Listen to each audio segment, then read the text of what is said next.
From Las Vegas, Nevada, you're watching ESPN's coverage of Champ Week, presented by Principal. Here at the Orleans Arena, the final quarterfinal game of the West Coast Conference Tournament. The second seed, St. Mary's Gales, and the 10th seed, Pepperdine Wave. Take a look at the brackets and how we got here. Pepperdine, maybe their best game of the season yesterday against Santa Clara to advance. The winner of this game will meet BYU in the semifinals on Monday.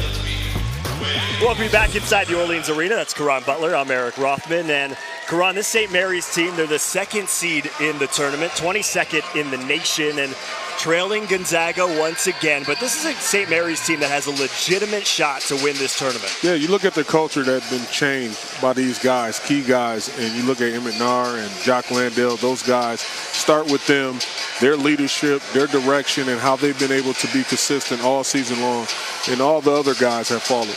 Well, you mentioned Jock Landale. He was named the Conference Player of the Year. What makes him so special? Well, numerous things. He's a guy that's a walking double-double, and he is a problem. If you look at him on the offensive end of the floor, you cannot really guard him with just one defender. You got to throw a lot of bodies at him. And Emmett Nahr have maximized the opportunities with putting him in a pick-and-roll situation where you can utilize his versatility and creativity. And he's an unselfish star in this game. He's a guy, know that he can get his points off at any given time, but he's a very, very unselfish player. Conference Player of the Year, averaging 22 and 10. He's actually first in the nation in total field goals made. So he gets his opportunities, and he makes the most of them, converting at a 64% clip. For Pepperdine, it's an interesting situation. Now, they're coming off their best game of the season yesterday against Santa Clara, but their head coach, Marty Wilson, listen, if they lose tonight, it's his last game as head coach. They agreed that he would not return mid-February, so they'll be looking for a new head coach. His players, though, they're healthy. That's something that they haven't had in a while, and they're playing for their coach. Yeah, they battle health, all season long, and, particular in, Edwards. He's a guy that relied upon night in and night out. He missed a ton of time, due to a concussion situation. But he's back out there. He's playing extremely well. Had a monster game opening night here, and he's just hoping to pick up where he left off. Offensively, he looked extremely well, though, just playing within himself, knocking down shots, showing you the versatility in his game, and they're going to need him clicking on all cylinders tonight if they're able to pull off an upset tonight. He had 25 points in the win against Santa Clara. It's his second straight game with 20 or more points. You mentioned the concussion for Edwards that he was coming back from. Pepperdine has had 5 guys this season miss time with concussions. There's been ankle injuries, knee injuries, shoulder injuries. It's been a mash unit for Coach Marty Wilson in what will be his final season. He's been with the program. He started as a player. He's been there over 2 decades in some capacity or another. His 7th season as head coach, and an upset over St. Mary's would be one heck of a way to cap off his final season with the Waves. And for St. Mary's, you have Randy Bennett. Well, he's been around for his 17th season now, just signed a 10-year extension that will take him through the 2026-27 season, and he has produced 20-game, 25-game winners nearly every season. Hey, it's really amazing what he's been able to build, and he got guys buying into the system, the culture, and what they want to accomplish going forward, and they're getting the results. They're winning games, they're winning at a rapid rate, and it's good to see that happening. They're 27-4 this season, 16-2 in the conference. They've won 25 or more games for 9 of the last 10 seasons. You take a look at the starting lineups, and there is Cam Edwards, the sophomore forward, 6'6", 230. He's a big body wearing number 20. We'll keep an eye on him, see if he can get his 3rd straight 20-plus point game.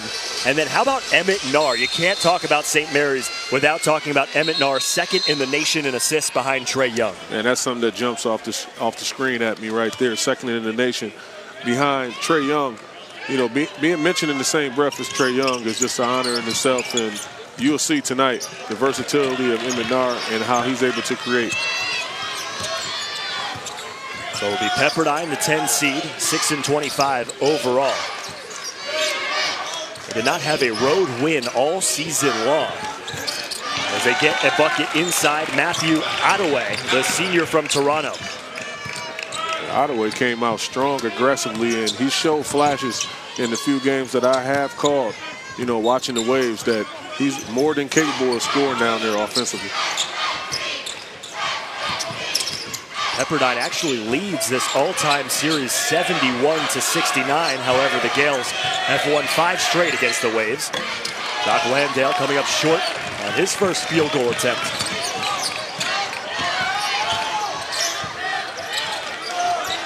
Corner 3 is good for Trey Burhow.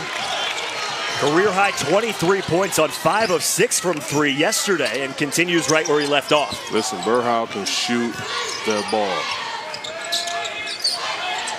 40% three-point shooter on the season. A fast start for the Pepperdine Waves, who shot 71% from the floor yesterday. So West Coast Conference tournament record. Landale slips inside. That one rattles home for the big Australian. Great signs. That's a great sign right there if you're St. Mary's. Not a good sign if you're the Waves. You want to limit his opportunities as much as possible and not let him establish a rhythm early in his ball game. Edwards missed everything. Put back no by Attaway. Edwards, offensive rebound out of bounds. Is going to stay with Pepperdine. There was a lot of length down there. Attaway and Landale and Edwards, you know, kind of just covered the rim from our view.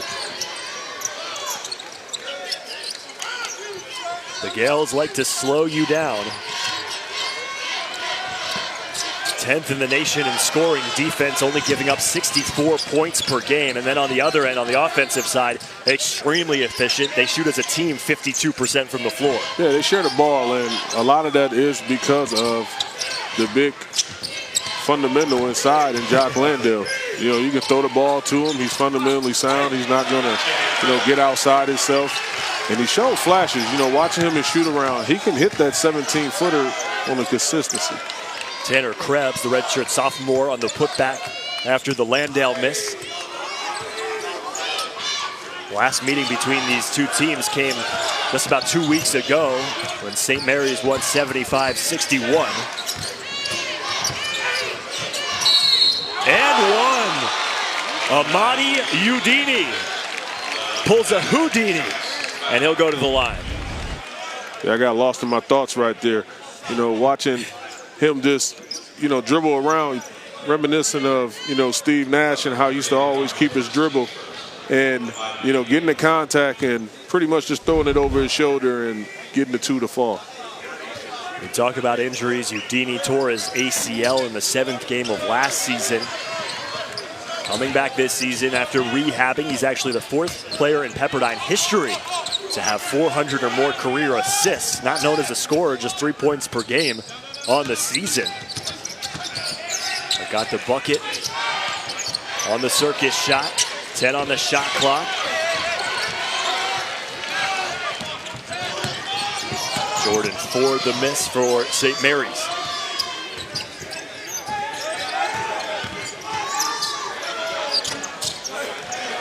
Edwards missing after the punt fake. St. Mary's this season 16-2 in conference.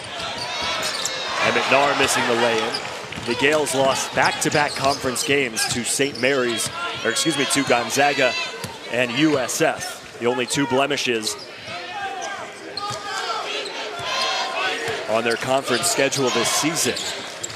And really, if you look at their entire record, they really had about 2 bad weeks. They lost 2 games at the Wooden Legacy tournament over Thanksgiving weekend, and then lost 2 games back-to-back in conference. And that's all 4 of their losses this season.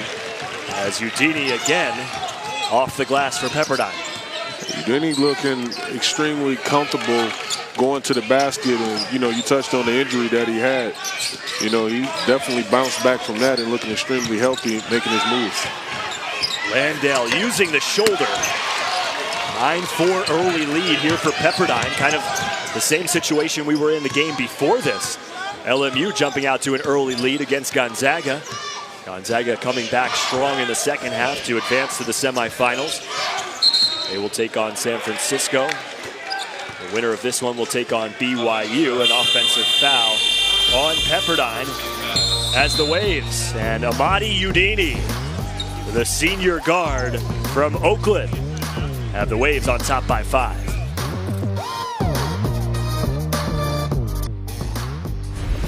ESPN's exclusive presentation of college basketball is brought to you by Principal. Investments, retirement, insurance. Early lead for Pepperdine, 9-4. St. Mary's scoreless over the last 2 minutes and 7 seconds. We take a look at the St. Mary's Gales tournament resume. Joe Lunardi right now has them as a 9 seed. Quality win over Gonzaga, 27-4 overall. But Karan is a 9 seed as an at-large bid if you don't win this tournament. If they were to lose here tonight to Pepperdine, then all of a sudden you're talking about a bubble team for St. Mary's, and that turns around real quick. That's amazing.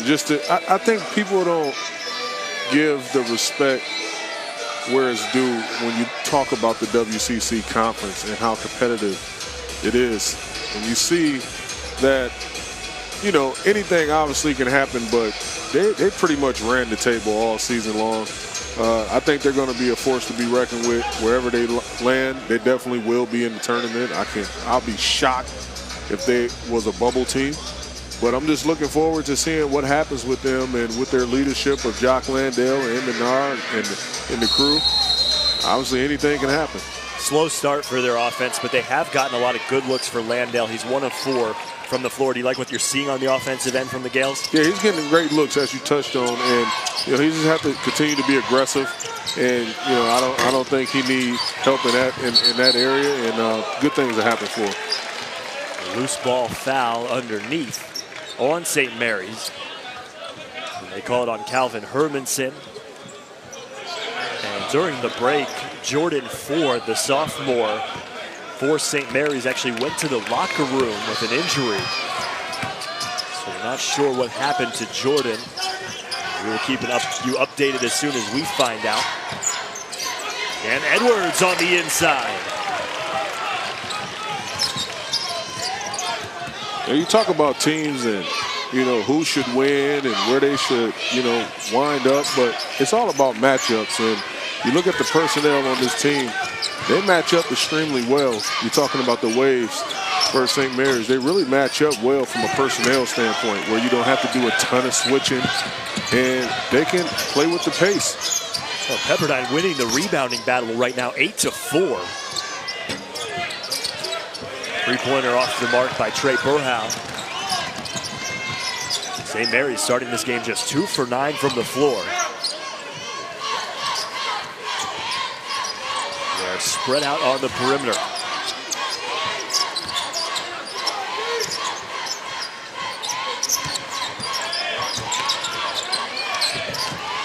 Seven on the shot clock. Cullen Neal the drive. Awkward off-balance shot for him. Good defense by Pepperdine.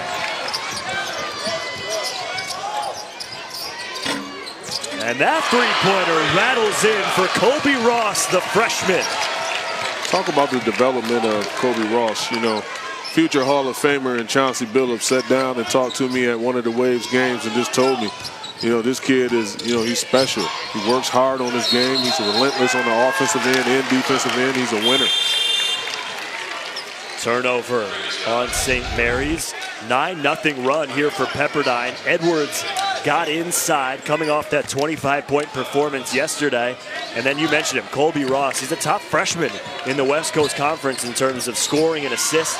Made the all-freshman team this season. And whoever inherits this program after Marty Wilson leaves has a lot of young talent to work with. Yeah, you got a ton of young talent, not going to be your guys in particular. Marty Wilson, batch of guys in which he recruited. With a really good young nucleus. 11-0 run for Pepperdine and a timeout taken by St. Mary's. The Waves on top by a dozen.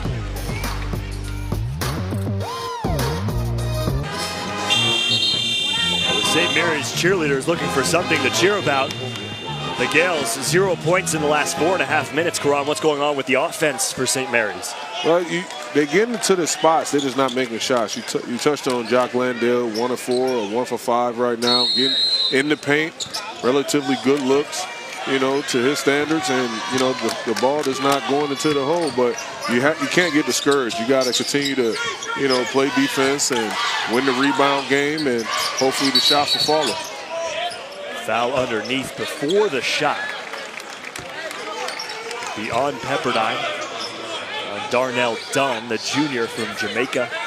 Eric Rothman, Karan Butler here with you. 13 minutes to play. The final quarterfinal game here at the West Coast Conference Tournament. First half action between Pepperdine and St. Mary's.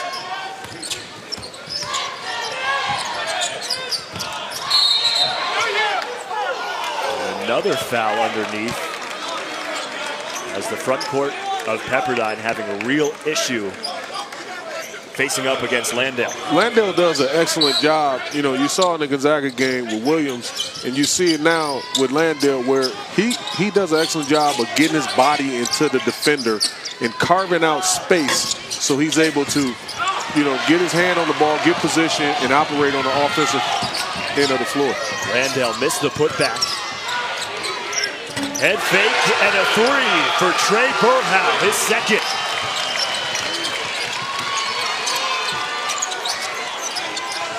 $14-0 run. Tanner Krebs can't end the drought. And a rebound by Burhow. You could tell that the Waves came into this game thinking nothing but upset. And you can see it in their body language. You can see it, every player on the bench. They are really engaged. You see guys standing up over there. They really feel like they can upset St. Mary's. Coming off a game yesterday where they shot 71% from the floor. I'm sure they have quite a bit of confidence. 3 on the shot clock. No shot, foul on the floor. St. Mary's bails out Colby Ross, who had nowhere to go.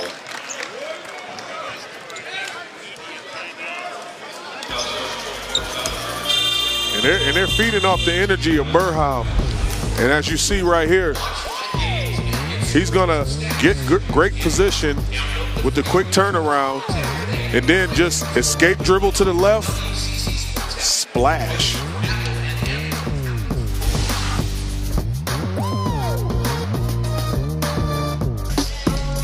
A 15-point lead for the Pepperdine Waves over the second seed St. Mary's Gales. St. Mary's hasn't scored in nearly 6 minutes of action. We take a look at what we're used to seeing from the Gales offense. 52% from the floor, 41% from 3. Top 12, 16 in the nation in a lot of offensive categories. And then you look at what they're doing so far tonight, Karan. 2 for 13 from the floor, 0 for 3 from three-point range. And they have had 2 players score, Krebs and Landale. That's it. See, the sense of urgency is totally different when it's a win or go home situation, and with so much on the line, you have to understand that you got to hang your hat on the defensive end of the floor, on the effort things. You can't hang your hat on things offensively because that's hit or miss. And, you know, hopefully they're able to make that adjustment, but the Waves mean business. They came here and they feeling like they can upset. Not only is it a win or go home situation for Pepperdine, but we mentioned it in the open. It's a win or it's the final game of your head coach. And that's a lot for players to want to play for. Not only to keep their season alive, but a coach that, to a man, all of these players love. He has dealt with this situation with a ton of class, staying on the bench. And what a win it would be if his Pepperdine Waves could hold it out. Yeah, it really is. And it's a testament to Wilson and what he stands for and what he's been teaching. And, you know, the guys really are out here fighting and playing hard for him, knowing that he's not going to be in that position next year. They're going out there and giving him all of their effort. That's all you can ask for. Landale ends the 6-minute drought for St. Mary's. Under 11 minutes to play here in the first half. I mentioned the injury issues for Pepperdine this season. 10 of their 13 scholarship players missed multiple games with injury. And this is really the first time this season that they've had a full roster. Yeah, you've seen, you know, Ross and so many of the young guys playing, you know, max minutes in a lot of the games because, you know, they only had a 7-man rotation because so many guys was, you know, out with injuries. But now you see that, you know, coach can go into his, bag of tricks and put different lineups out there and personnel and go big or go small and, play with pace, all the things that he envisioned coming into the season before all the injuries. And again, the post-up defense on Landale forces Pepperdine into a foul. Man, he's a handful, and, at some point I want to see, are they going to continue to guard him man-to-man, or are they going to try to throw double teams at him? Because once teams usually throw double teams at Landale, that's when things start opening it up for their offense because guys on the perimeter start knocking down open looks. Hadaway was called for his first personal.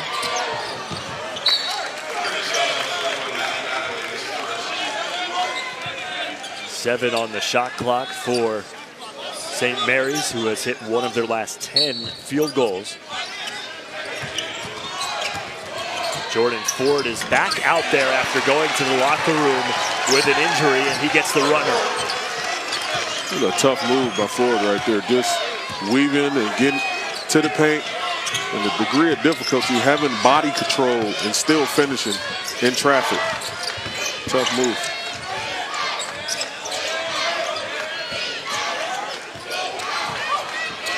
Hadaway with the left hand, no. Now a little bit of pace for the Gales. Here's Ford again, and he carried the basketball. Turnover on St. Mary's.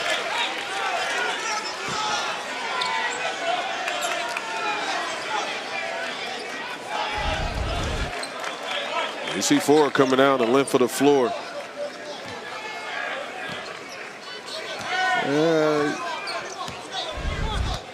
It's the right call. Hand did go underneath the ball.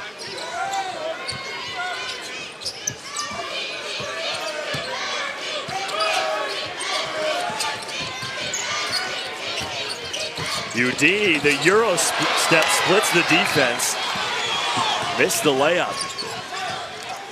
Really good move by Udini. Fell a little short. Krebs in the corner, missed. Offensive rebound, Landale. Hermanson for three. And a loose ball foul after Udini came down with it. And the foul will be on St. Mary's. You really see the discrepancy in size down low with Landale and the entire Pepperdine front court. They just don't have the bodies to deal with him. So to get any rebound, they're pushing, they're shoving, they're throwing bodies around because they're willing to take fouls if it means not giving Landale easy second chance buckets. Yeah, but they're making up for it with heart and effort, and that's something that you can't teach. You can have all the sides, but you can always impose your will on a ball game, and that's exactly what you're seeing from the Waves this first half. There's Jody Smith, the freshman.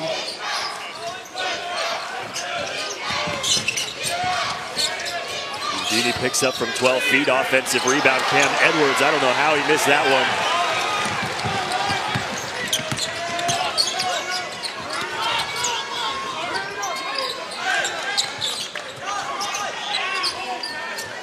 No points for Pepperdine in the last 4 minutes. They're 0 for their last 5.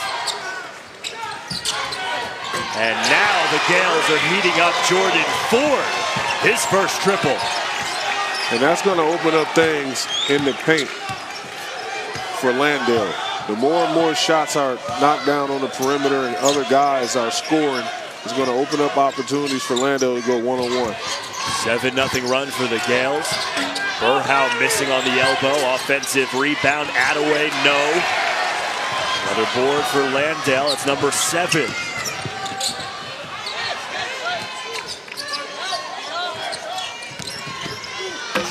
Oh, Ford has been all over the place here in the first half.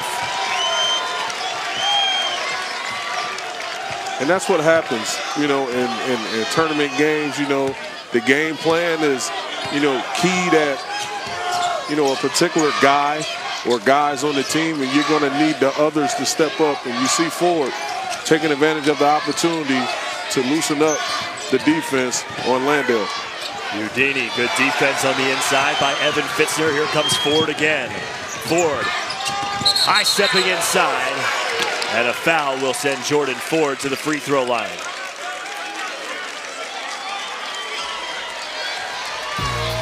You see Ford, you know, not being discouraged. Shooting a three-point basket right here, and then creating something out of nothing, going high off the glass for two. I see you working.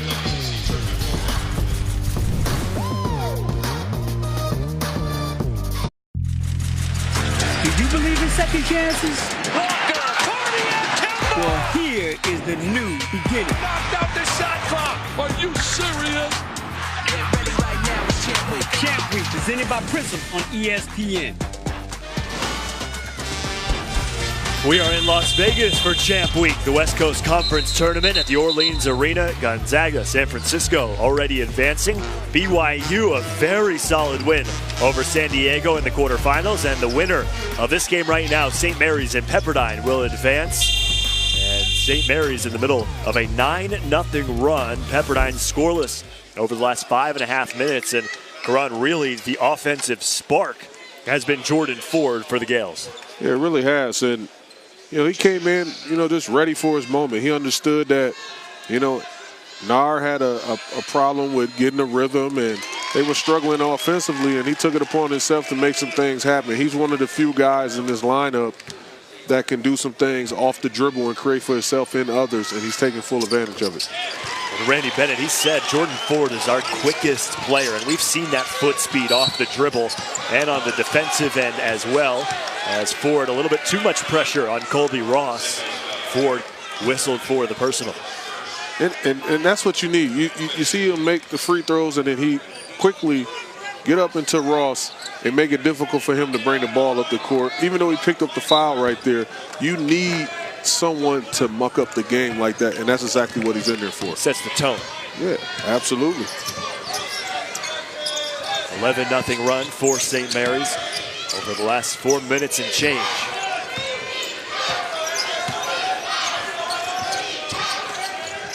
Here's Ross on the left wing. Another three for Colby Ross.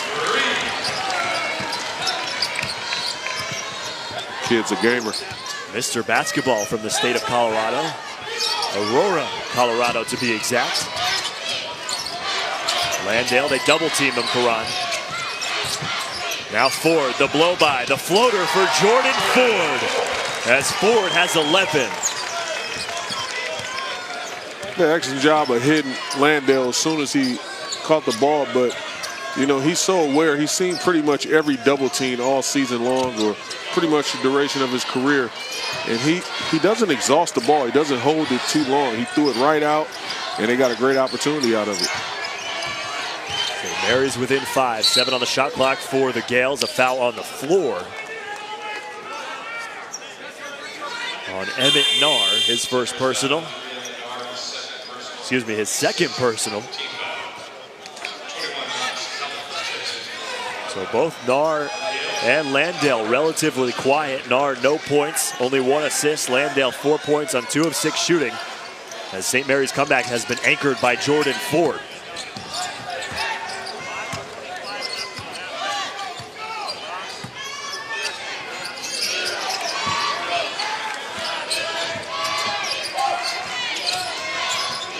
Five on the shot clock. Udini, a deep three. That's what the Gales like to do on defense. Wear you down late in the shot clock, make you take a bad shot.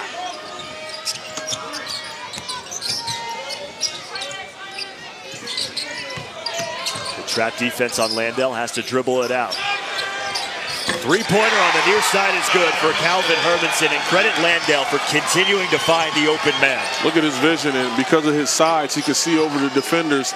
He did an excellent job of escape dribbling, getting out of that trap, saw the double team coming, skipped it across court.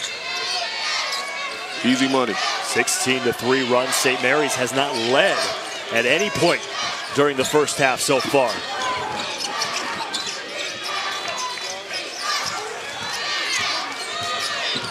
Ross turnaround at the elbow. 3 on the shot clock, came up short.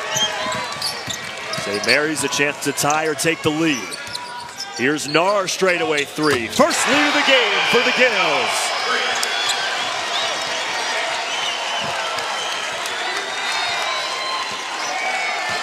You don't usually see Nar come down the length of the floor in transition and pull up and shoot that shot. But he's showing and keeping the defense honest, showing that he's more than capable of making it. Turnover. Landale got the steal. Ford dribbles out of trouble. 4 minutes to play here in the first half.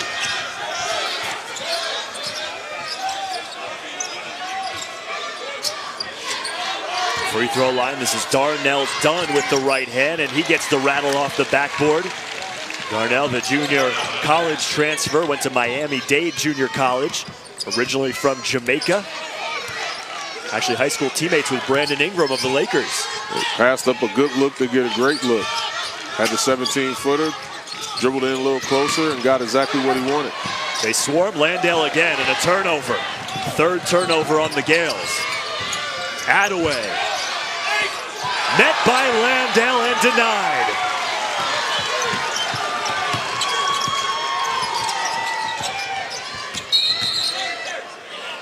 And a violation on the dribble on Emmett Nar. Called for the carry. And a timeout on the floor. Pepperdine up by 1. Yeah, you see Attaway just coming down. Thought he found something. No easy looks today, brother.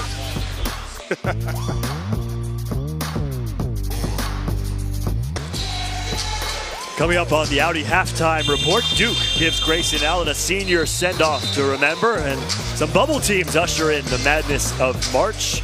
All that and more on the Audi halftime report with John Brickley, Dallin Cuff, and LaFonso Ellis.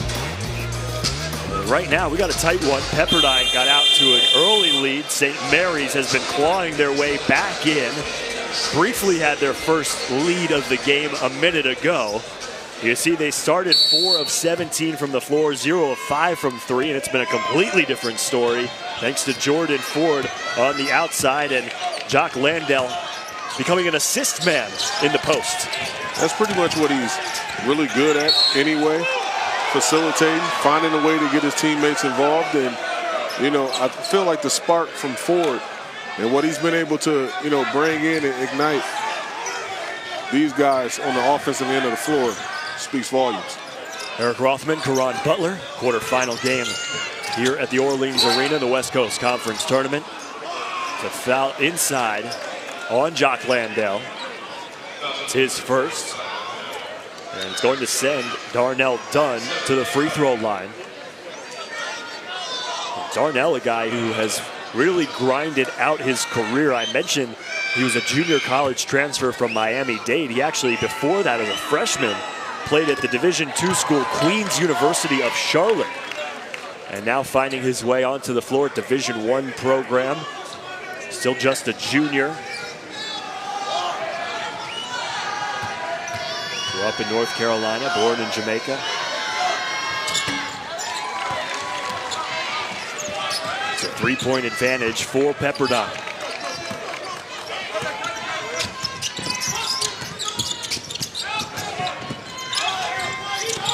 Hermanson, baseline, Nar calling for it, but before the pass, the foul underneath on Cameron Edwards.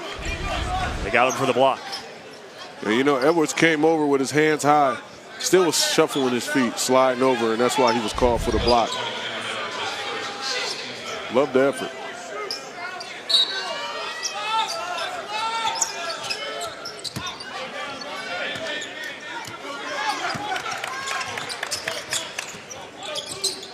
Landale calling for it, got the ISO, lost it off of his hip. Transition, offense for Pepperdine. And Edwards will go to the free throw line. Defensively, Edwards did a real good job with Landale down there, beating him to the spot. Seemed like offensively, Landale had his mind made up and lost possession of the ball. And, you know, Edwards did a great job of just getting out in transition and getting ahead of the pack. And now he's at the foul line, taking 2. We talk about the injury bug the past couple of seasons for Pepperdine and head coach Marty Wilson. Well, Cameron Edwards, he missed all of last year. He actually redshirted because a week before the season started, he broke his jaw. And so comes back this year, ready to play, and then has to miss 9 games because of a concussion. It's kind of been the story for a lot of these Pepperdine Waves players. A lot of fits and starts. They're still missing some guys. Transfer Eric Cooper Jr., transfer from Nevada, he's still out. But their core, Trey Burhow, Cameron Edwards, Colby Ross, all healthy. Trying to make one last run for head coach Marty Wilson. Edwards with the right hand. Sweet touch for Cameron Edwards. Shows a lot of ability. His versatility and his body control, the length of the floor, putting it on the floor, avoiding contact. Another 3 for Emmett Nahr ends a 7-0 run for Pepperdine. Back to a 1-possession game under 2 minutes to play here in the first half. Usually don't see Nahr scoring offensively on the perimeter like you're seeing today. 2 threes already, winding that shot up and getting it off, but defenders are not closing out to him, so he's taking advantage of it. Ford head up looking for some help. Nahr's calling for it. He's got the hot hand.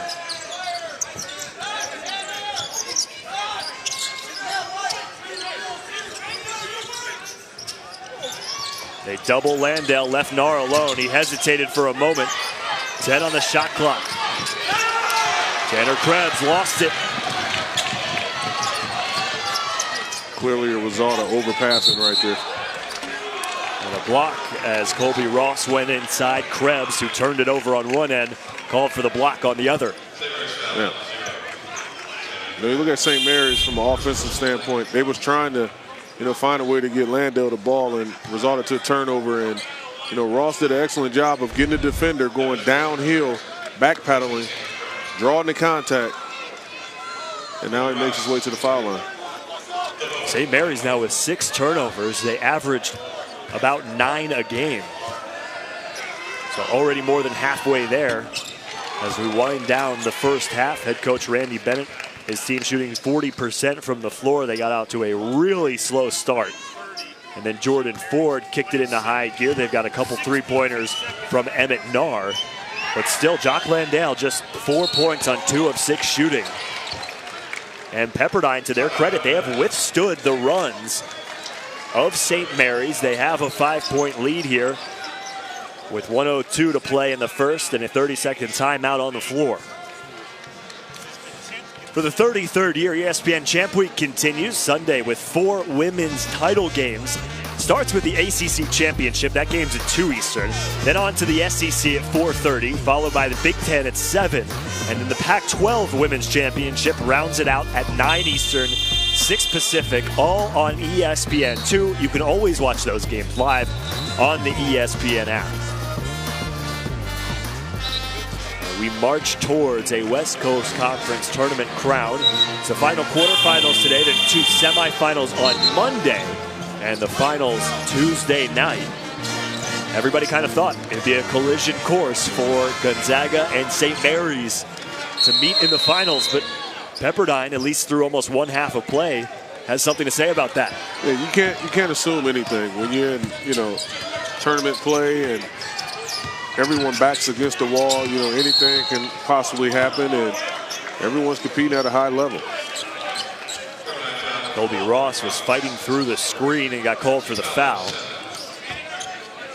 That's his first.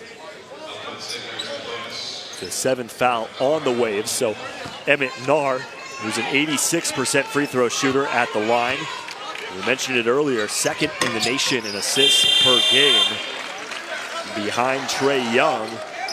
Nahr tonight, Karan, has had better looks at shots than he has passes. He's knocked down 2 of 3 from 3 and only 1 assist. And I think that's by design.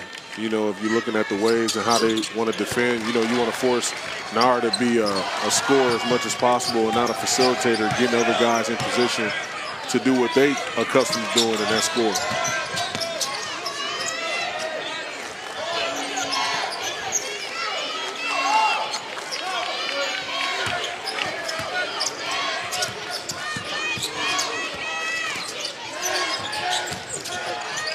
Dunn off the glass and beat Landale one-on-one.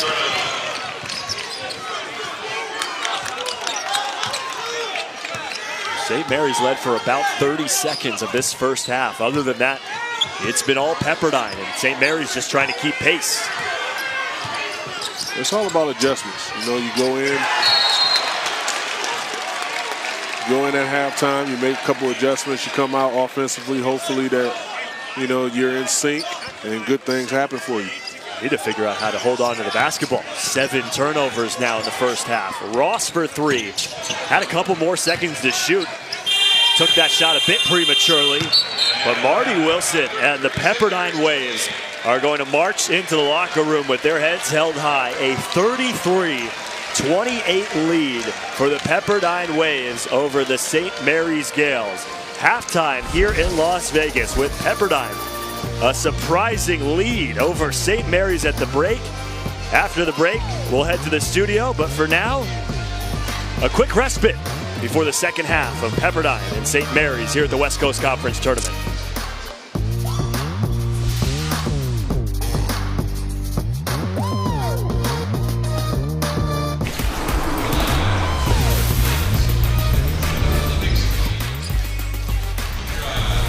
The West Coast Conference Tournament is part of ESPN's coverage of Champ Week, presented by Principal. It's a 33-28 halftime lead for the 10th seed Pepperdine Waves over the St. Mary's Gales here at the Orleans Arena.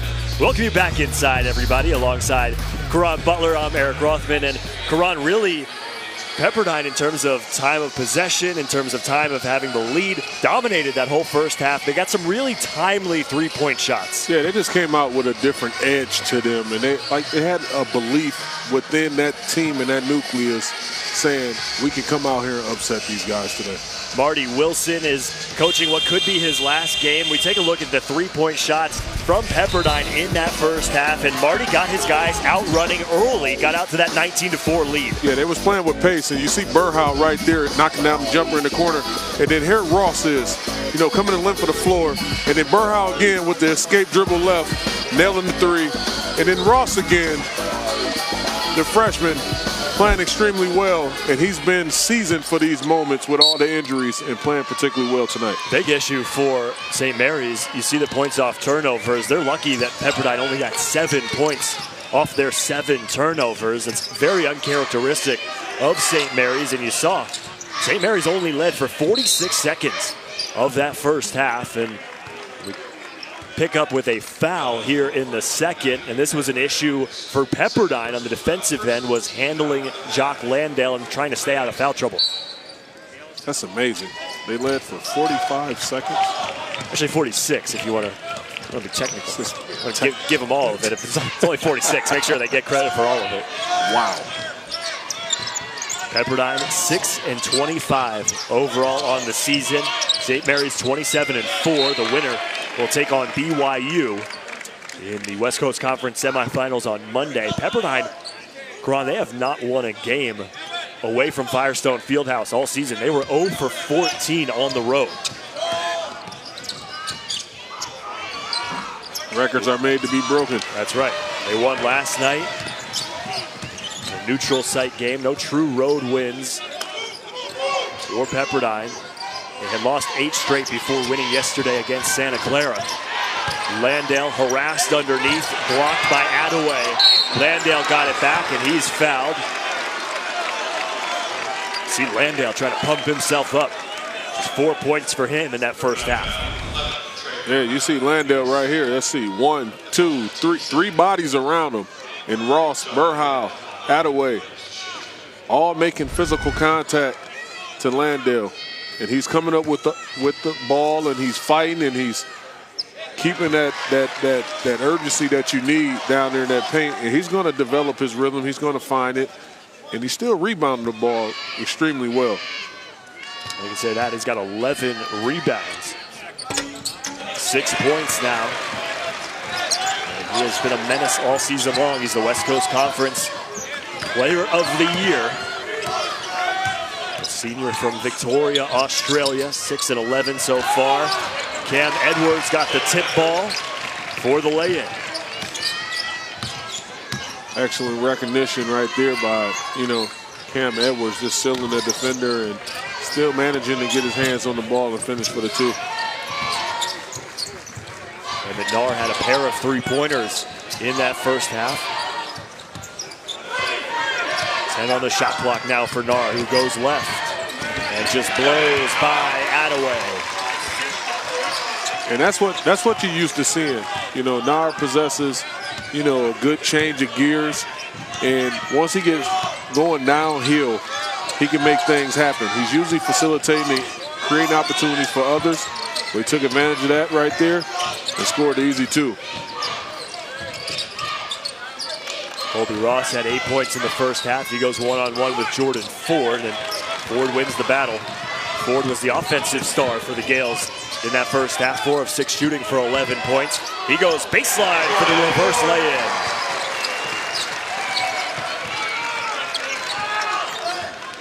He's been some spark tonight. 13 points now for Jordan Ford.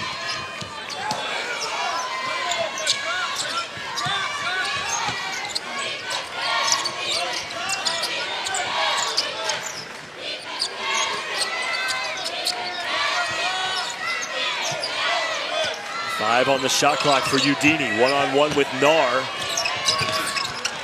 Udini now 2 for 9 from the floor.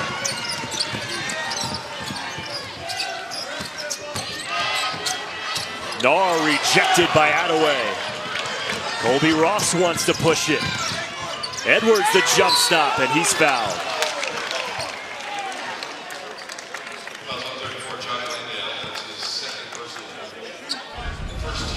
You see Ford just inserting himself in this game and, you know, having his fingerprints all over the success, you know, for St. Mary's.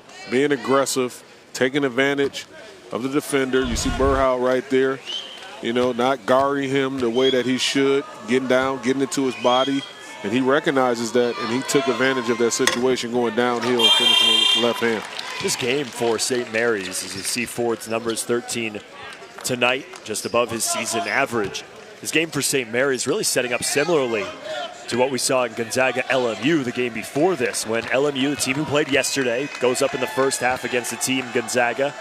And St. Mary's, in the case here, who hadn't played in a week and able to take advantage in the first half. And then the higher-seeded team able to find a spark. For St. Mary's here, it's been Jordan Ford as we profiled, but we expect St. Mary's to have a little bit more life than they did in that first half. It's human nature. You know, it's like that sometimes where, you know, you can watch all the film and stuff like that, but when you're sitting around and you come in and you're trying to get engaged, you know, sometimes the team may jump out on you. And you touched on a lot of things, Eric, with, you know, Coach Wilson being his last outing. Guys want to play hard for him and leave it all out there on the court and let the chips fall where they may. Colby Ross, the freshman. First wave in double figures in scoring.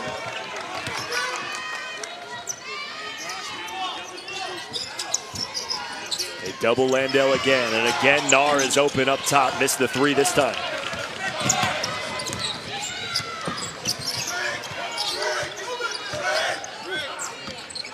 Darnell done for three. Now Pepperdine 4 for 11 from behind the arc. Skip pass, Tanner Krebs misses a three.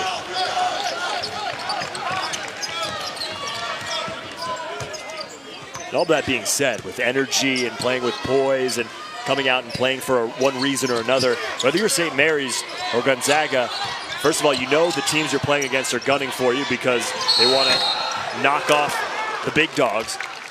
But on the other side of things, you got to make your shots. And right now, St. Mary's not doing it. It'll be Burhow to the free throw line to extend Pepperdine's lead when we return.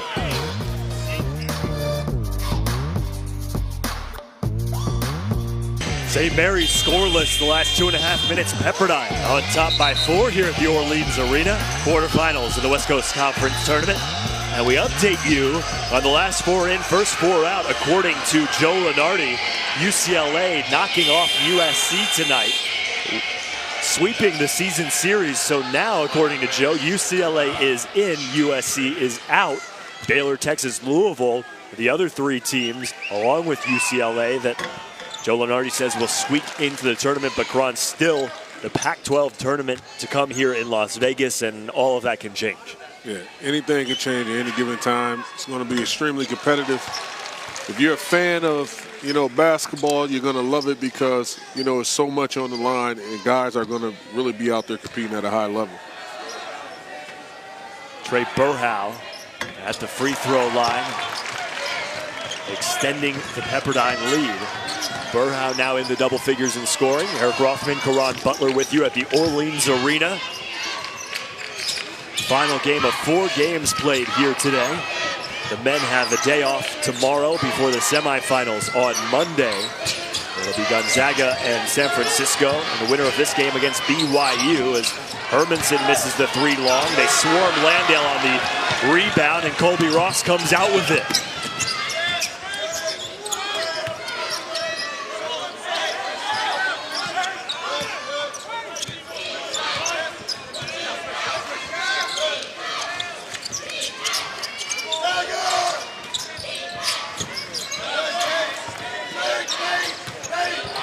Cam Edwards, the jump hook. Now some pace by the Gales. Hermanson rejected by Edwards.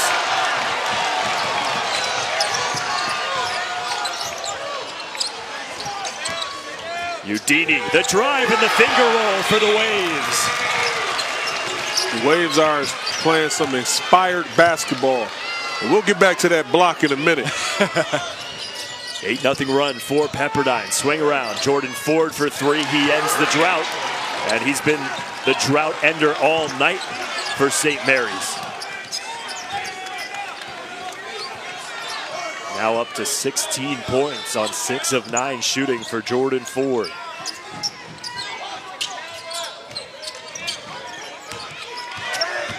Darnell Dunn with the left hand. Got his own rebound. Put back and a foul.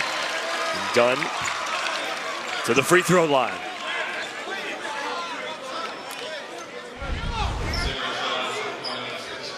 And you can just see, St. Mary's getting out of transition, and Edwards just going and just cleaning it up and turning it to transition on the other end, and Adini finishing. Darnell Dunn, very good free throw shooter, 80% on the season. He's perfect 3 for 3 so far tonight as Edwards and Udini will take a seat on the bench.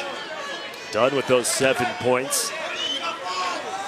And we'll see if some of the second unit guys for Pepperdine can keep the intensity going as they bring Attaway in the front court to deal with Landale.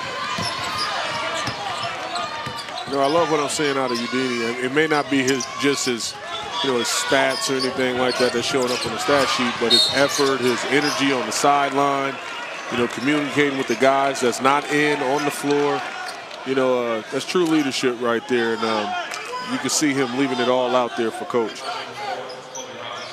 Second foul on Colby Ross. They continue to bring Ross over to try to double team Landale. He's done a good job of doing it cleanly so far. Picked up the foul on the last play. And now a hand check foul up top on Trey Burhow.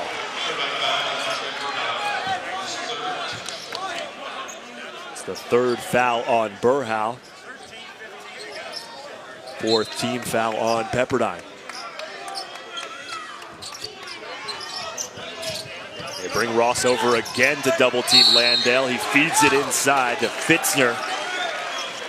So 3 fouls on this one possession against the Waves. That was a heck of a feed by Landale. Just understanding that the double team was coming. You see Ross come down, try to sandwich him. He looks right over his left shoulder and just drops it off. Shovel pass, right to his teammate. That's the type of unselfishness you need from your go-to guy. And Landale, 6 points, 16 rebounds. The Waves have done a good job keeping him off the offensive statistics, but in terms of rebounds, Landale has 16 of the team's 27. And you look at Attaway and you look at his frame from a physical standpoint, he's able to stay with Landale and just, lean against him all night long and just make it difficult for him. Burhow, the step back on the elbow. Burhow is up to 13.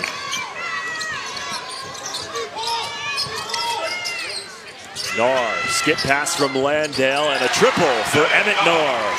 Excellent find again by Landale.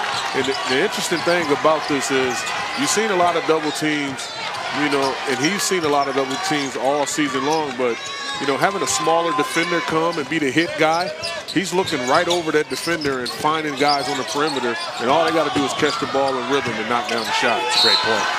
And one, Darnell Dunn. Flexing down low for the Waves.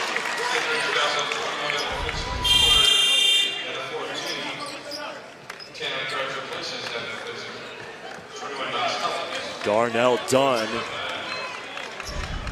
9 points, getting back to the free throw line. And we keep waiting for that run from St. Mary's, but so far, Pepperdine has not really given an inch. Still, St. Mary's has only led for 46 seconds of this game, and that was late in the first half. Pepperdine has controlled. They've withstood Jordan Ford and Emmett Nahr hitting from three and really trapped in on Landale, not giving him a ton of opportunities. Nahr dishes, Landale the slam. Now that's something we haven't seen a ton of, just the third assist from Emmett Nahr. Yeah, I think he really understands the craft of getting out of double teams. If you're a big man, the guy that's coming over to double team you, he's attacking the body of that guy that's coming over to double team him and looking on the perimeter for guys to throw it out to.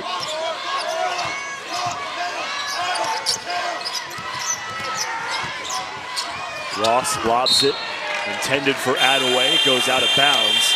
The fourth turnover on Pepperdine.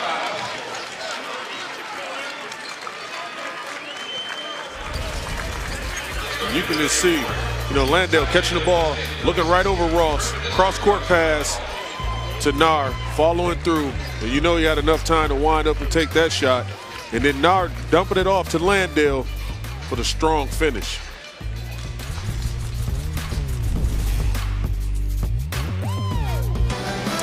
Our NBA Sunday matchup features some of the association's brightest young stars and teams with Eastern Conference playoff hopes. Joel Embiid, Ben Simmons, and the Sixers take on the Greek Freak and the Bucks. Our coverage tips with NBA Countdown at 7:30 Eastern on ESPN, and as always, the ESPN app. Talk about trust the process and what Philadelphia has going on. Joel Embiid, Ben Simmons, soon to be, hopefully Markelle Fultz can get out there at some point. The young nucleus, the possibility of obtaining LeBron James in free agency. You sure you want to retire? You get the veteran minimum, you know, get a ring. It's too late. I can still catch and shoot. I still can catch and shoot. And talk about the run the Lakers been on. Just clicking on all cylinders. Lonzo Ball, excellent game tonight. I think he was 3 for 3 from the three down the stretch. Yeah, big three-pointers. Huge. And mathematically, they're still in the playoff hunt. Landale, the block out of the break as Darnell Dunn had nowhere to go. Under 11 minutes to play in regulation, and the foul bug is starting to catch up with the Waves.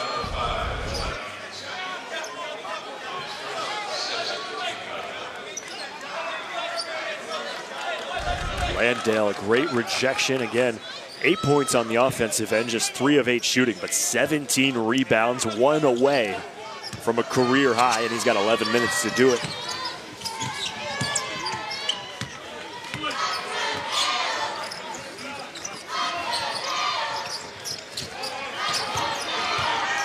Landale backing in, got the ISO on Attaway, and one for Jock Landale.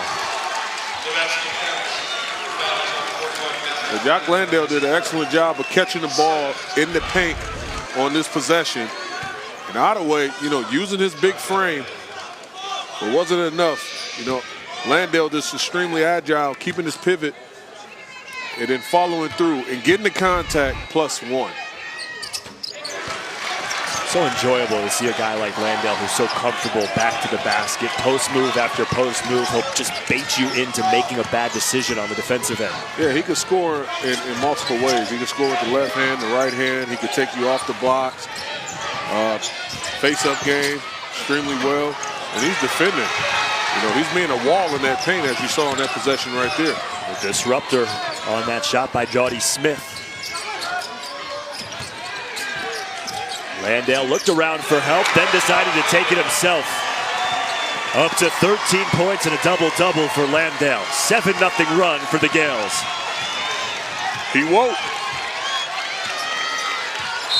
St. Mary's last lead was when it was 23-22.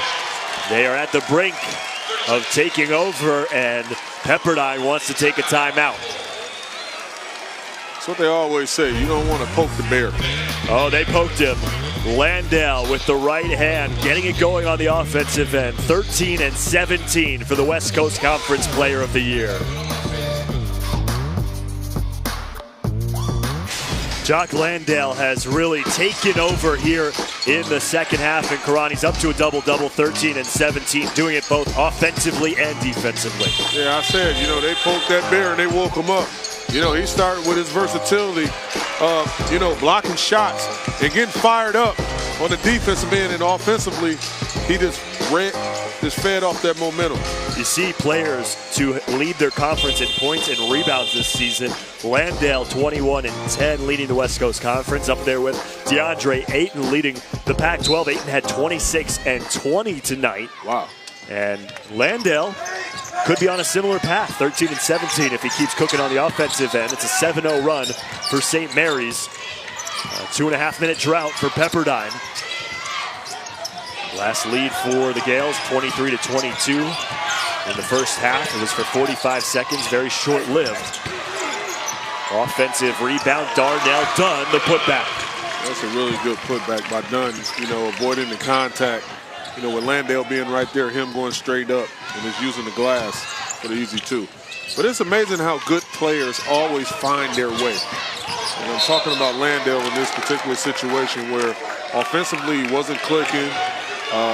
Them collectively as a whole wasn't clicking, and he found his way, found his rhythm by rebounding the ball, getting his touches, making other guys better. They're knocking down shots, and now offensively, all of a sudden he's engaged. Well, as soon as he was finding those skip passes for open three-pointers, they dropped the double team on a couple of possessions. That got him going on the offensive end. You see 3 for 4 in the second half, and that's rebound number 18.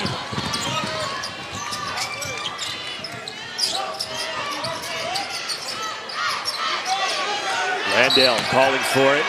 Foul on the floor. It's on Trey Burhow.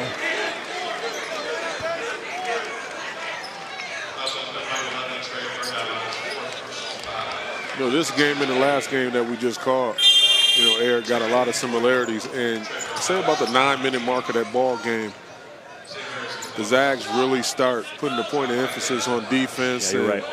you know, just impose their will on the game. And you can kind of see that momentum changing right now. But, you know,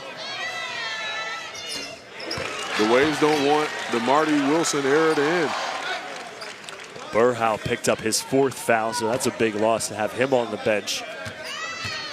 Got 13 points on 4 of 6 shooting. And Landale continues the impressive second half, tying things up at 50. The winner to play BYU in the semifinals of the West Coast Conference Tournament. Darnell Dunn at the elbow. They gave him some space and he took it. Definitely more than capable of knocking down shots if you're going to give him real estate to shoot it. Hermanson, he can knock down shots. Ross threads the needle. Dunn blocked. And look who's there to clean it up. It's Jody Smith, the freshman. And that's what he's in there for. Activity. You know, defensively and offensively, as you just saw.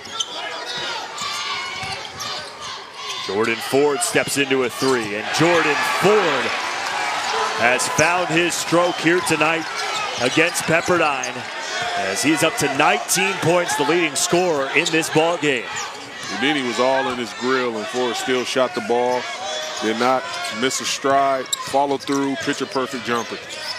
Ford 7 of 10 from the floor. Edwards inside, missed the lay-in. Darnell Dunn, second chance points for Dunn, who has doubled up his season average and then some. Came into the game averaging 6 points per game.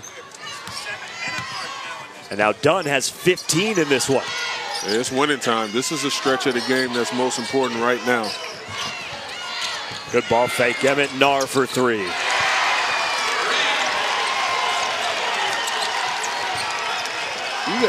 You got to tip your hat off to Jock Landale for just entrusting Narr to knock down that shot. And once he caught it, excellent shot fake, made the whole defensive shift. And he wind that thing up and he let it go. Narr is 4 for 6 from three, 16 points. Dunn traveled. Tie ball game and a turnover on Pepperdine. St. Mary's a chance to retake the lead. 56-56, Pepperdine hanging around here in the quarters of the WCC tourney.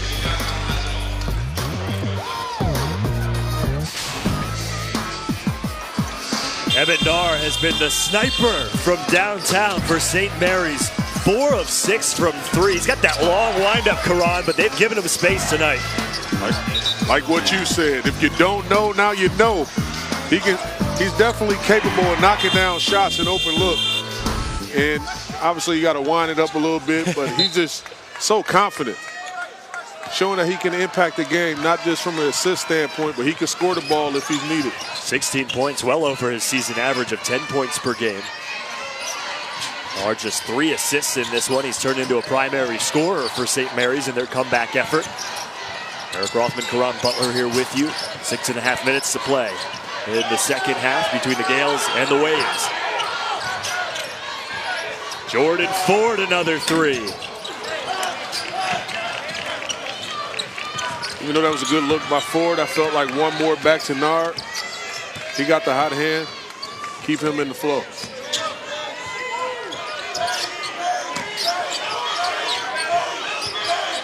Darnell Dunn has been excellent for the Waves. Kicks it to Ross in the corner. And every time St. Mary's has threatened, Pepperdine has had the answer. Listen, they're fighting for everything. They don't want it to end. They do not want this season to end like this. Fitzner, pickpocket. It was Ross with the theft. He's going to be a special player. Yes, he is. It's the freshman, Colby Ross. Led the conference in scoring and assists amongst freshmen. Darnell Dunn, little touch shot on the fadeaway. But when a guy like Chauncey Billups, bring up Ross and talk about his work ethic and things like that, something that you definitely got to take notice to. Jody Smith called for the foul, and Jock Landale back to the free throw line. And this is when he's at his best because he's making shots. He's drawing so much attention now. And he's going downhill. And he found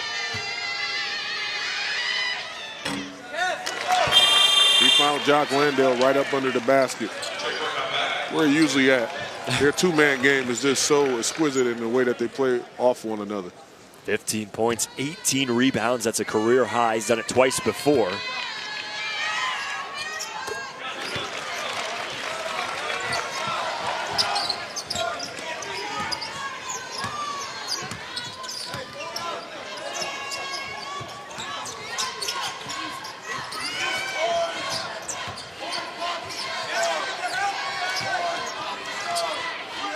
Under the 5-minute mark here in the second half with 10 on the shot clock for the Waves. Ross with his left, got bodied, lost it out of bounds, no foul. Turnover on Pepperdine.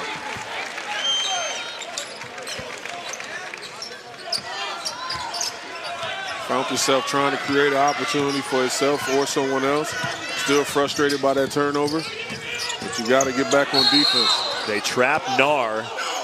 They're going to say a timeout was taken by Narr before a foul was called. Each referee had their own view of things. The referees, Greg Nixon, Coban Lopez, and Toby Doolittle. And Lopez had a timeout. And Nixon had a foul, but the timeout was called first. And a reminder, for the 33rd year, ESPN Champ Week continues Sunday with 4 women's title games. The ACC Championship kicks things off at 2 Eastern. The SEC at 4:30, Big Ten at 7, and the Pac-12. The nightcap at 9 Eastern, 6 Pacific. All right here on ESPN2. You can always watch those games live on the ESPN app.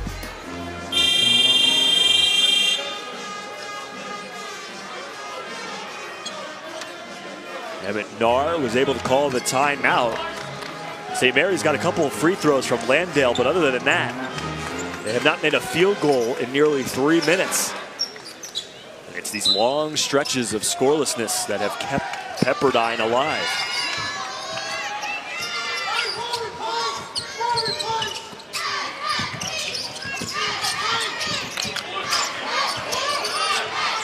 Seven on the shot clock. They go back to Landale. Up top, Hermanson swings it through.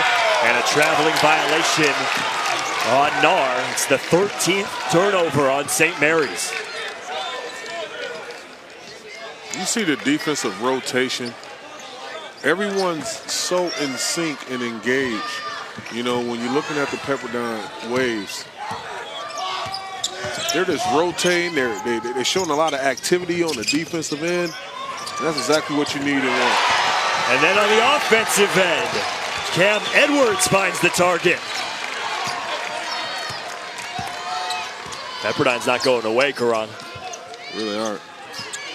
See Edwards, you know, Udini playing great defense. They're playing inspired basketball right now. They're playing for one another, and that can be extremely contagious. Hermanson was fouled. I believe Edwards will pick up the personal.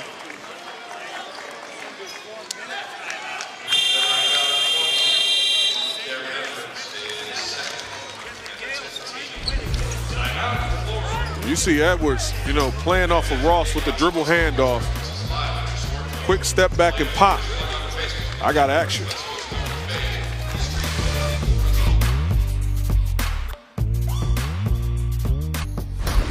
ESPN's exclusive presentation of college basketball is brought to you by Principal. Investments, retirement, insurance. The Pepperdine Waves, the 10 seed in the West Coast Conference Tournament, on top of the St. Mary's Gales late here in the second half. It's the final quarterfinals game of the West Coast Conference Tournament. Earlier tonight, Karan, Killian Tilly had a monster game as the Zags took down LMU. I'm accustomed to seeing Tilly play this way and doing all the little things, which is major things. Scoring the ball from the outside, putting the ball on the floor, scoring within, finishing strong. Exactly what Gonzaga needed to get that game, and he brought that effort. So the Zags advance, as do the San Francisco Dons, for a semifinal battle on Monday. BYU is in their hotel rooms waiting to see who wins this one and who they will be playing in the semifinals, either St. Mary's or the upstart Pepperdine Waves. 6-25 overall on the season, 2-16 in conference. Karan, they had a stretch where they lost 19 of 20 games. And here they are under 4 minutes to go. And a game with a loss would be the end of Marty Wilson's head coaching career at Pepperdine and his team playing for him, playing for their season to stay alive in a disappointing overall season. But it could all be turned around with this big upset here against St. Mary's. I'm willing to bet my bottom dollar that BYU did not think that they was when we were watching the second half of this ball game. I don't think many people thought it was going to be this close. Hermanson breathes some life into the Gales. You know, you're preparing the film, getting ready for your next opponent, and you're like, wait, still got time. The guys are still up close to midnight out here.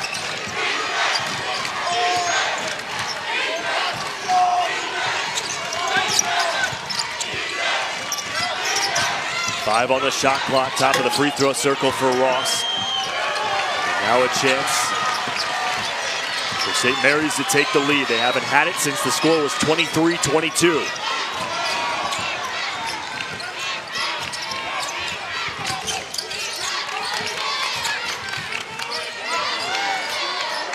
Pepperdine standing their ground on the defensive end. 10 on the shot clock now for the Gales. Hermanson in the corner. Back to back for Hermanson, and St. Mary's has the lead. That was a bad closeout by Burhow. Should have at least jumped at him. You know, Hermanson is a shooter. He's a catch-and-shoot guy. He's a shot maker. You want to try to run him off the shot. That rotation was short, and it gave him too much airspace. 8-0 run for St. Mary's. Edwards baseline, he's fouled.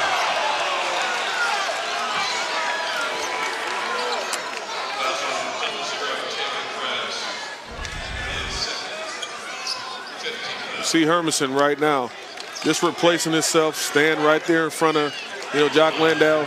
And then once again, that closeout felt like should have been a little bit more urgency to that, because, he just hit one. You know that he's more than capable. You want to try to run him off the shot.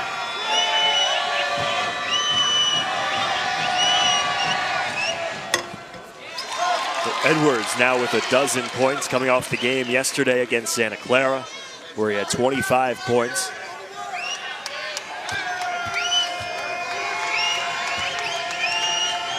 Trying to stop the bleeding here with under 2 minutes to play.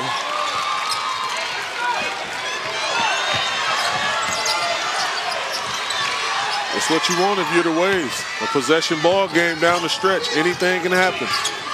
Nar thought about a three. Resets to Jordan Ford. Landale wants it down low. He gets it. Hermanson again. 3 in a row for Calvin Hermanson. Now he got a rhythm. Burhow did an excellent job on that possession, getting out to him and making a better effort. But now that he has a rhythm, it's kind of tough to cool him off. Hermanson with 3 huge three-pointers to put St. Mary's up by 4. And Karan, they've worked it through Landale, gotten the spacing, extra passes, and Hermanson has just found it. Yeah, the first one right there, just get into a flow, tripping over Burhow afterwards. Just catching the ball and not even thinking, because he established the rhythm, and that's exactly what Jock Landale needs from Hermanson. Needs him to be the outlet guy. Not having Nar right there, but Nar did an excellent job throughout the night, knocking down shots and making the defenders respect him, which freed up Hermanson down the stretch. Way to go, excellent basketball. Hermanson, who started 1 for 6 from the floor, has hit his last 3. He's up to 14 points. And you're right, Nar being the facilitator, Pepperdine having to respect the 3. And tonight, St. Mary's 11 for 22 from three-point range. 4 players in double figures for the Gales. Ford leading the way with 19. Nar and Landale 16. Hermanson not far behind with those 14 points. And we'll see what kind of response the Waves have here with 1.5 minutes to go.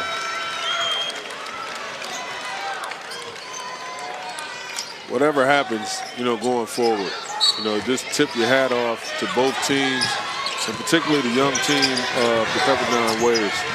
They came out and gave an unbelievable effort. And this game is far from over, but, man, I love the way they competed. Ross, little floater, the freshman, poised under pressure. Coach Wilson is off his seat, cheering the guys on, trying to rally the troops to pull off a huge upset. 1 minute to play, a 1-possession game. They go to Landale, they double team him, and a foul. So Landale will shoot 2 in the double bonus. He is 6 for 7 from 3. Excuse me, 6 for 7 from the free throw line. 76% free throw shooter on the season. That one lips out.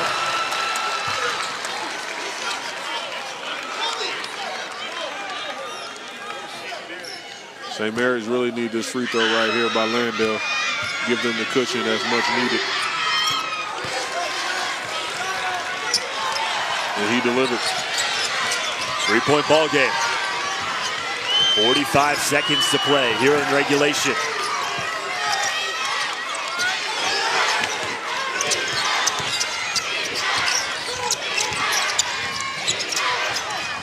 Edwards, the cutter, loose ball. Ford out with it. Loose ball again. Edwards ties up Ford. Held ball. Possession arrow in favor of Pepperdine.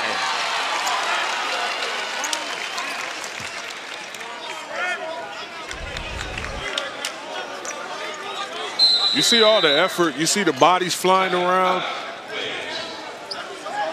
You see Ford all over top of the basketball, and you see the waves. Ross not giving up. Edwards not giving up. Burhow on top of the play. And Ford just ran into his own teammate. He turned around after getting the steal and just bumped right into Emmett Nahr. See 2 timeouts remaining for St. Mary's. And they also still have a foul to give. Up by 3. It's going to be Pepperdine basketball. 26 seconds to go. And really for St. Mary's, Landale, Hermanson, Nahr, they've led the way for the Gales. Really have. You look at the big 3 right here. 16 points, 5 assists from Nahr. 5 assists really jumps out, but the points is even more intriguing because he's not a guy that's accustomed to scoring. He's usually found facilitating for others. You see Hermanson been huge down the stretch, knocking down shots. And then Jock Landale just, had his fingerprints all over this game. Whether he was scoring, defending, rebounding, energizing the crowd, to say the least, true leadership. Referees are taking a look at the play that led us to a timeout. That was the held ball. You can't overturn it.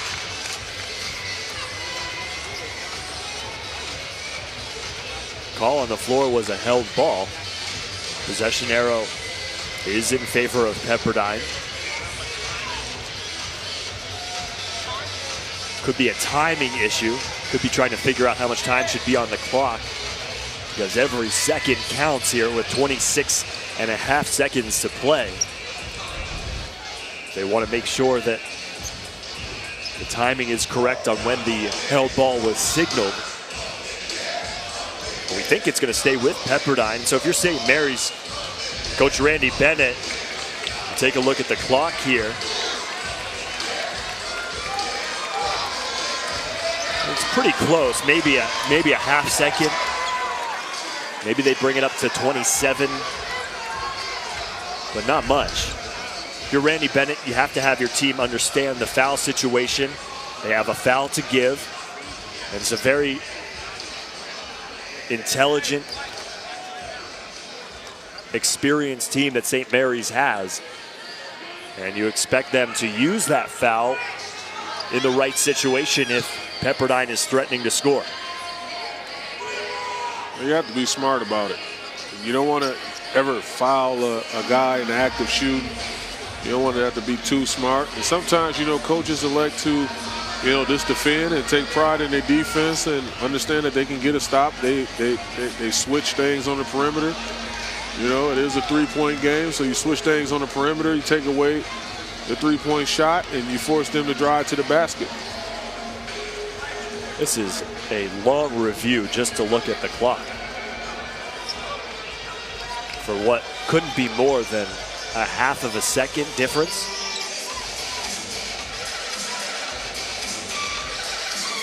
Clearly the refs have nowhere to be. So now they'll go over for some explanations. We're waiting for an explanation as well.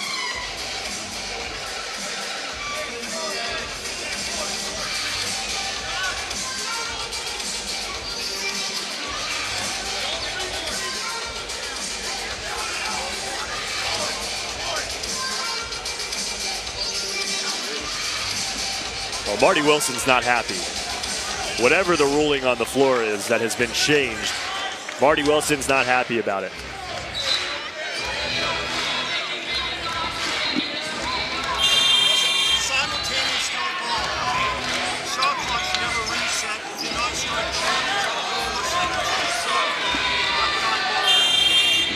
So a simultaneous held ball. The shot clock should not have reset.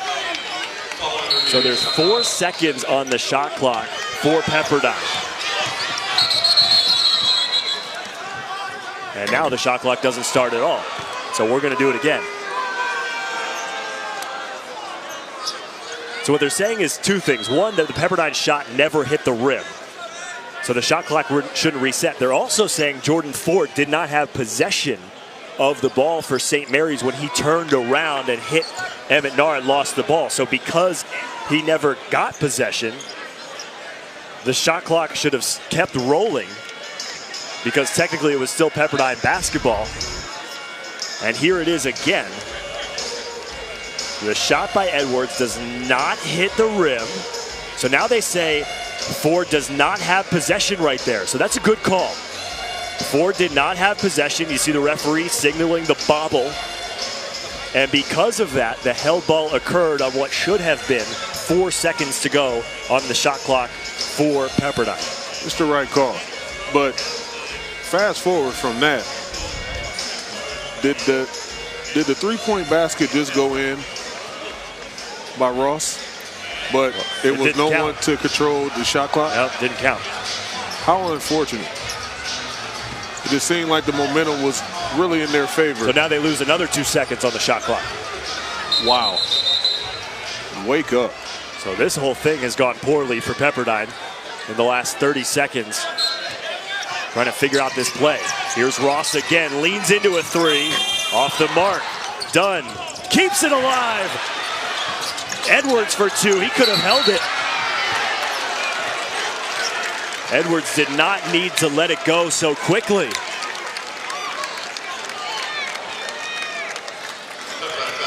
Edwards could have pulled it out, could have waited for a better shot. I don't think he was behind the line on that one either. No, he wasn't. I don't think he understood the time situation. And can't blame him. There's been so much confusion here with the shot clock over the past minute. Trying to figure out who had the ball, what time was on the shot clock. So Edwards back to the basket, couldn't see the clock, just threw it up. Extremely unfortunate. It's a lot of change of events down this stretch that, you know, can have you rattled as a basketball player, not understanding the time or anything. But hey, still got a shot. If this foul shot don't go in, it's more than enough time to make something happen. Krebs missed them both. Ross tracks down the rebound.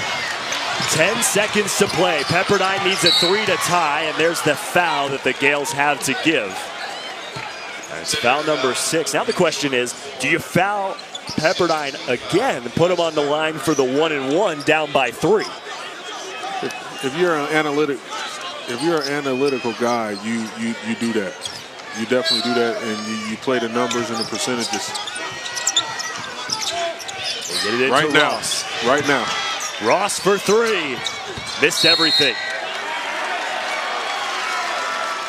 And again, had 4.5 seconds to work with. Could have held for a better shot, made an extra pass if he wanted to. All you could ask for, Eric, is the opportunity, and you definitely had an opportunity down the stretch. A few.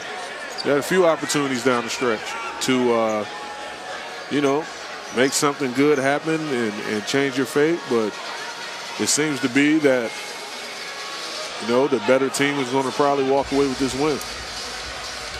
And another official review.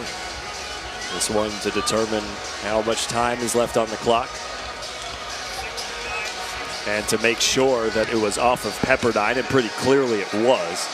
Trying to make sure that, you know, on the shot, was it deflected? But regardless, I think Darnell Dunn touched it on the rebound. You see it hit his left hand. Got his hand on it. So the clock looks right at 4.5. The call looks right with Dunn hitting it.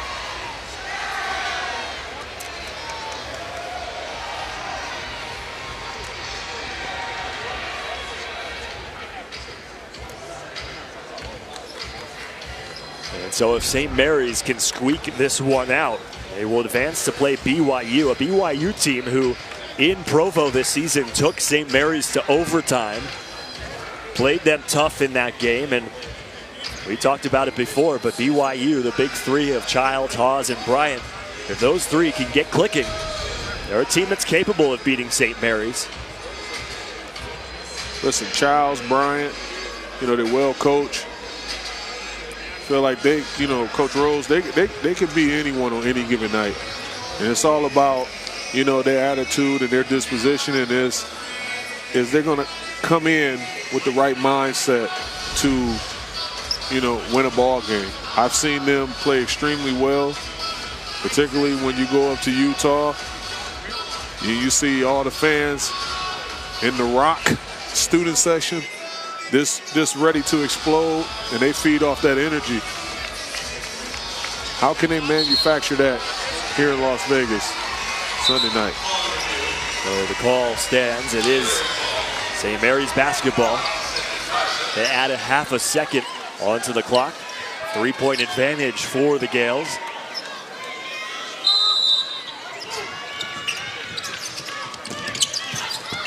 Get it into Hermanson.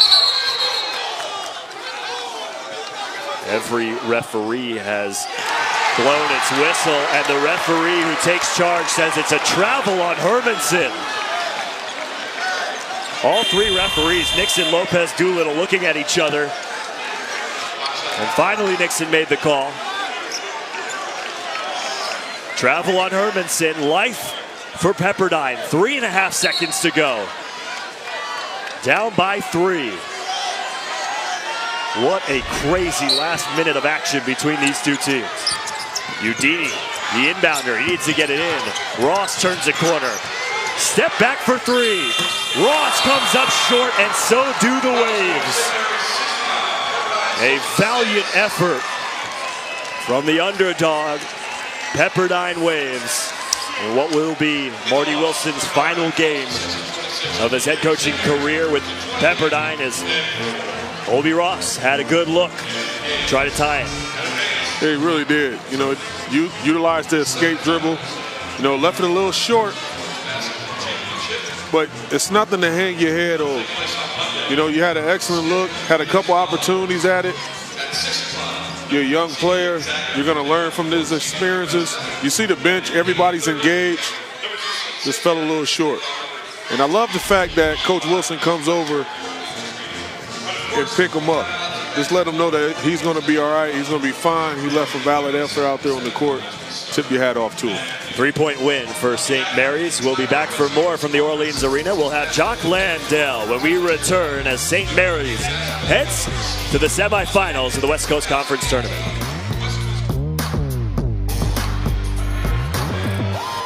A grinded-out win for the St. Mary's Gales, 69-66 over Pepperdine in the quarterfinals of the West Coast Conference Tournaments here at the Orleans Arena in Las Vegas. So St. Mary's, the number 2 seed, will advance to take on BYU on Monday night. Gonzaga and San Francisco already set in the semifinals as we are back inside the Orleans Arena. We are joined by Jock Landale, who had a career-high 19 rebounds along with 17 points in this game. First off, congratulations on the win. I know it was a tough one.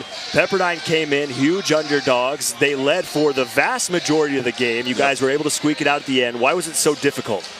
I mean, it's something we talk about leading into the game, is these guys, they get to get all the nerves out and get used to the court the night before, and it's not an excuse or anything like that, but, I mean, it does play a huge factor. So I think that we were a little slow to start, and our shots were not dropping in the first couple of minutes, and we turned the ball over way more than we usually do. So we just had to get through that a little bit, and then towards the end of the game, Calvin hit some massive shots down the stretch, and things ended up panning out well. Yeah, going into halftime, what was the point of emphasis coming out?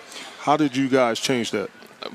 Coach just kind of yelled at us for 10 minutes about being tougher, and I mean, to be honest, he was telling the truth. We did need to be tougher, and I think that we did that in the second half. We defended a bit better, and we got on the boards a lot more, and things were good.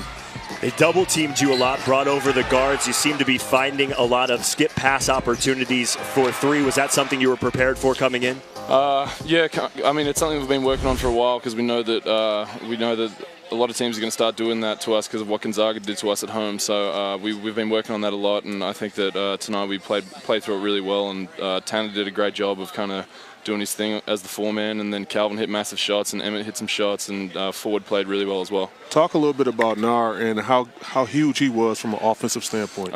He's always big for us, and I mean, he hasn't been having his best games down the stretch lately, but I think tonight he came up big, and he's just, I mean, he's the centerpiece of I wouldn't say the centerpiece of our offense, but he's definitely one of them, and he kind of just strings everything together. He's the one who dishes out the assists and sets us up, and he leads us like no one else. And yeah, it was, I mean, for us, it's just to have someone like that who can lead us like that is great. John, congratulations. Good luck against BYU. St. Mary's knocking off Pepperdine once again. The final 69-66 for Karan Butler and our entire crew. I'm Eric Rothman. Coming up next on ESPN2, 30 for 30 short from the West Coast Conference Tournament in Las Vegas. Have a good night, everybody.